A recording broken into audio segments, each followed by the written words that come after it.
வந்து நம்ம கிளாம்பாக்கம் பஸ் ஸ்டாண்ட்ல இருந்து திருவண்ணாமலை ஸ்பெஷல், தமிழ்நாடு முதல் ஸ்பெஷல்.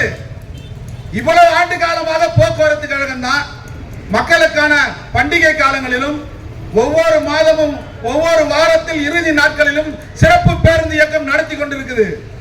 தொழிலாளர்கள் தீபாவளியும் பார்க்கல, பொங்கலும் பார்க்கல, நல்ல பண்டிகையும் பார்க்கல, மக்களுக்காக சேவை செய்து சிறப்பாக சேவை செய்து கொண்டிருக்கிறாங்க. இந்த அரசாங்கம், ஆட்சிக்கு வந்த அரசாங்கம் போக்குவரத்து கழகத்தால் அதை வந்து சரி செய்ய முடியலையா, மக்களுக்கான பிரச்சனை தீர்க்க முடியலையா. யாரை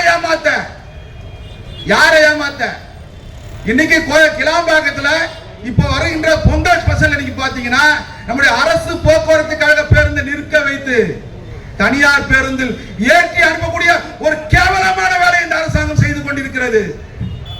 மிக கேவலமான நடவடிக்கை. இப்ப இதுக்கு போராட வேண்டிய நிலைமை ஆயிடுச்சு. தனியார் மயம் நேற்றைய தினம் சட்டமன்றத்தில் கொள்கை குறிப்பு அறிவிச்சிருக்கிறாங்க. இனி ஆள் எடுக்க மாட்டோம், 20,000 பேருக்கு காலி நிரப்புன்னு சொல்லி அதிமுக ஆட்சியில போராடின தோமுசா இன்னைக்கு எங்க இருக்குது தெரியல. இவர்கள் ஆட்சியில் வந்த பிறகு அரசு விரைவை தவிர எந்த கழகத்தில் ஒரு ஆள் எடுக்கல. இது வரைக்கும் ஒரு ஆள் நியமனம். பலாயிரம் பேர் ரிட்டையர்ட் ஆகி போயிட்டே இருக்கிறாங்க. அப்போ காலி பணியிடத்துக்கு போராட வேண்டிய நிலைமை என்பது இன்னைக்கு தொடர்ந்துட்டு இருக்குது.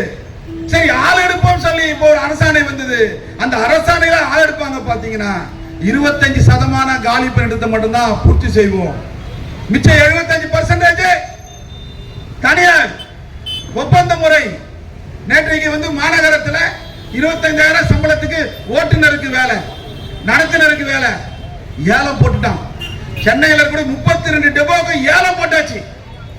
இதுதான் திராவிட மாடலா? தமிழக அரசாங்கத்தை பார்த்து கேட்கிறோம், இதுதான் திராவிட மாடலா?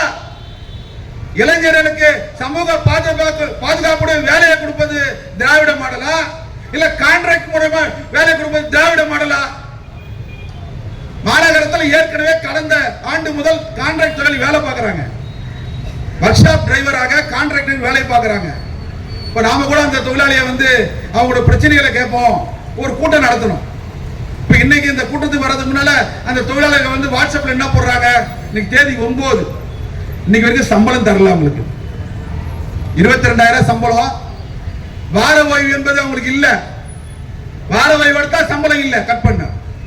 மாசத்துக்கு ஒரு நாள் வார விடுப்பு இல்ல, 8 மணி நேரம் வேலை இல்ல, சம்பளம் இன்னைக்கு வரைக்கும் தரல. எந்த சட்டத்தை இந்த அரசாங்கம் கான்ட்ராக்ட் முறையில் தொழிலாளி கொடுக்குது?